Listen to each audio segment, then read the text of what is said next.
بسم اللہ الرحمن الرحیم۔ مومنین کرام، اس آنے والے ہفتے میں جس طرح متعدد مناسبتیں ہیں، امیر المؤمنین کی ولادت، اس کے حوالے سے و امام محمد تقی علیہ الصلوۃ والسلام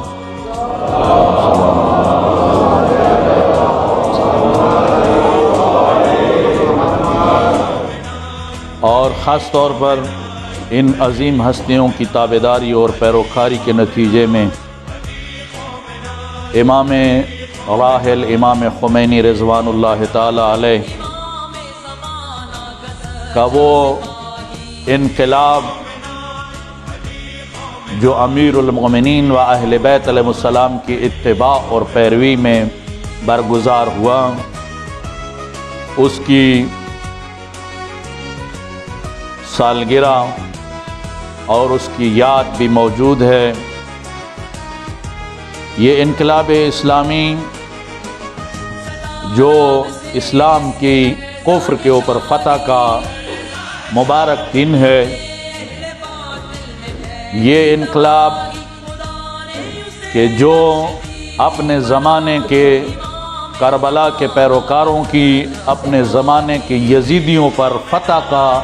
دن ہے، سربلندی کا دن ہے۔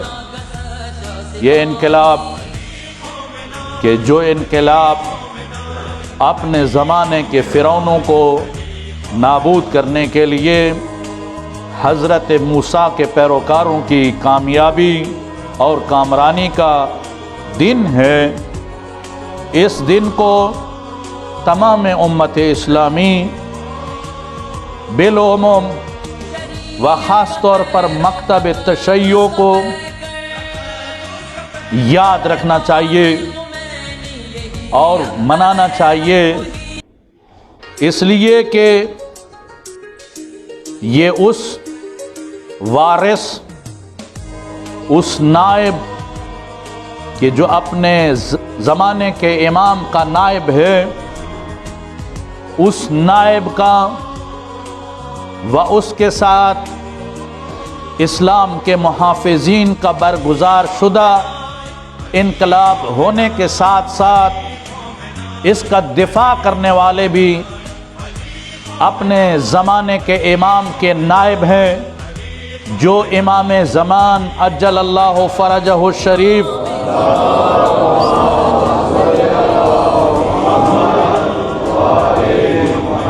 کی سرپرستی اور تعاون کے ساتھ نگاہ کرم امام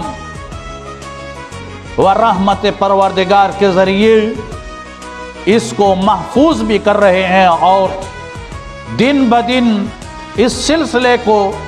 وسیع بھی کر رہے ہیں۔ علماء اعلام اور پڑھے لکھے صاحب تقوی حضرات، فقہائے زمان کے کلام کا ایک نچوڑ آپ کے گوش گزار کرتا ہوں، اور یہ حقیقت ہے، ذاتاً میرا یہ عقیدہ اور یقین ہے اس بات پہ، یہ انقلاب،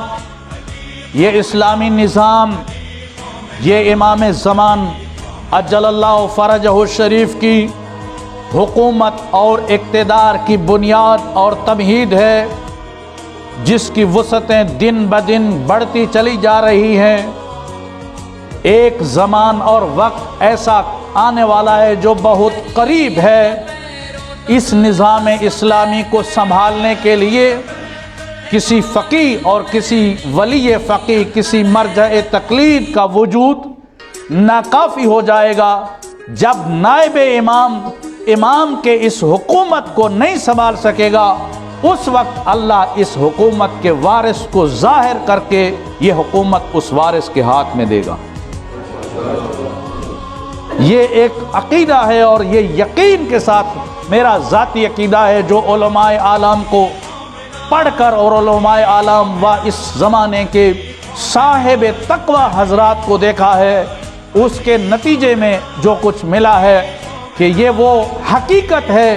کہ جس حقیقت کی بنیاد اللہ کی توحید سے شروع ہوتی ہے اور خدا کی توحید پر ختم ہو جاتی ہے۔ یہ انقلاب جس کو شاید کچھ لوگ یہ تصور کرتے ہیں یا یہ کہتے ہیں کہ یہ تو ایران کا انقلاب ہے، نہیں، توحید ایرانیوں کی نہیں ہے، امامت و ولایت ایرانیوں کا نہیں ہے، اسلام ایرانیوں کا نہیں ہے، یہ وہ عظیم ترین اصول ہیں جن اصولوں کا تعلق کسی خطے اور کسی جغرافیائی حدود کے ساتھ نہیں ہے، بلکہ اس ذات کے ساتھ ہے جو لامحدود ذات ہے، جو لامحدود ذات ہے۔ امام خمینی کے انقلاب، اسلام کے اس انقلاب، تشیع کے اس انقلاب، جس کی بنیاد اللہ کی وحدانیت پر تھی، جس کی بنیاد عدل پر قائم تھی، یعنی انقلاب کے بنیادی اصولوں میں سے توحید موجود ہے۔ اگر اس انقلاب میں توحید نہ رہے تو یہ انقلاب نہیں ہے، یہ نظام اسلامی نہیں ہے۔ اگر اس انقلاب و اس نظام کے اندر عدل قائم نہ رہے تو یہ نظام اسلامی نہیں ہے، یہ انقلاب اسلامی نہیں ہے۔ اگر اس نظام و اس انقلاب سے امامت اور ولایت کو نکال دیا جائے، یہ نظام اسلامی نہیں ہے، یہ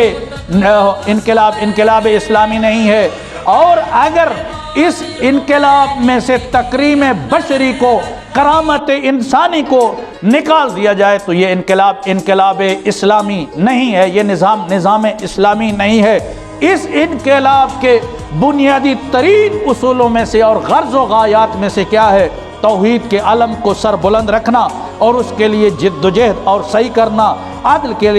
کے قیام کے لیے کوشاں رہنا، امامت اور ولایت کے نظام کو دنیا پر رائج کرنا، جس نظام کو پیغمبر اکرم نے اللہ کے حکم سے رائج کرنے کی صحیح فرمائی اور وصیت فرمائی، اور انسان کی تکریم و انسان کو مکرم بنانے کے لیے کردار ادا کرنا۔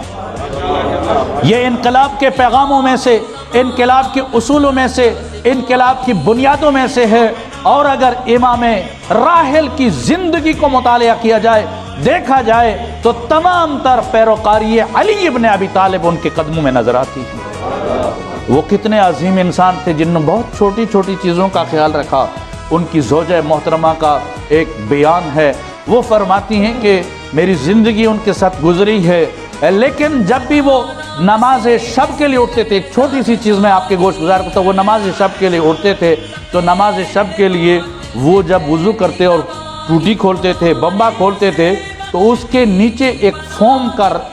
ٹکڑا تھا، وہ رکھتے تھے تاکہ اس سے شور نہ ہو جائے کہ گھر میں دوسرے سونے والے افراد وہ متاثر نہ ہو جائیں، دوسرے سونے والے افراد متاثر نہ ہو جائیں۔ جب درس پڑھانے کے لیے آتے تھے، یہ ان کے وہ واقعات ہیں، جب درس پڑھانے کے لیے آتے تھے تو وہ کسی کے جوتے کے اوپر پاؤں نہیں رکھتے تھے، اس لیے کہ شاید وہ ناراض ہو جائے اور کہے کہ میرے جوتے کے اوپر پاؤں کیوں کر رکھا ہے۔ اتنی چھوٹی چھوٹی چیزوں کو یہ انقلاب جو برگزار ہوا ہے اس شخصیت سے ہوا ہے کہ جس شخصیت کی تمام تر نگاہیں اللہ پر لگی تھیں، اور جس نے دنیا کو یہ بتلایا کہ میں تابعدار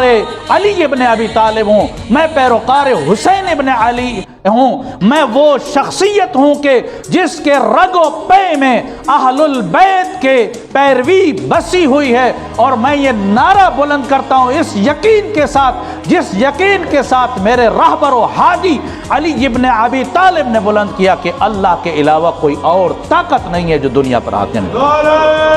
تکبیر، نعرہ رسالت، نعرہ حیدری، نعرہ سلام۔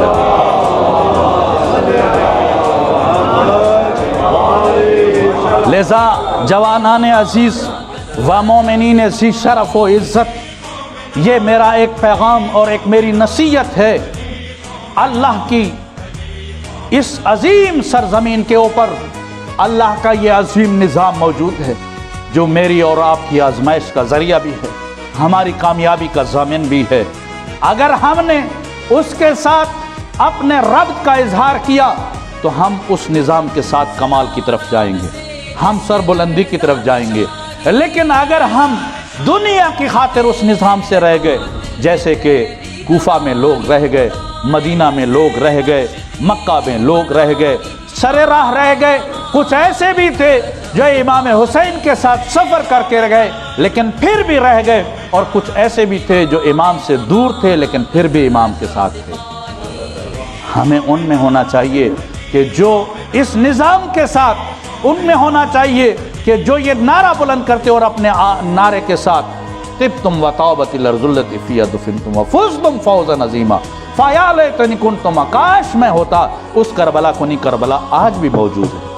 آج بھی حال من ناصرین کی صدا آتی ہے، آج بھی اس پر لبیک کہنی ہے۔ یہ لبیک ہم نے کہنی ہے، ہماری نوجوان نسل نے کہنی ہے۔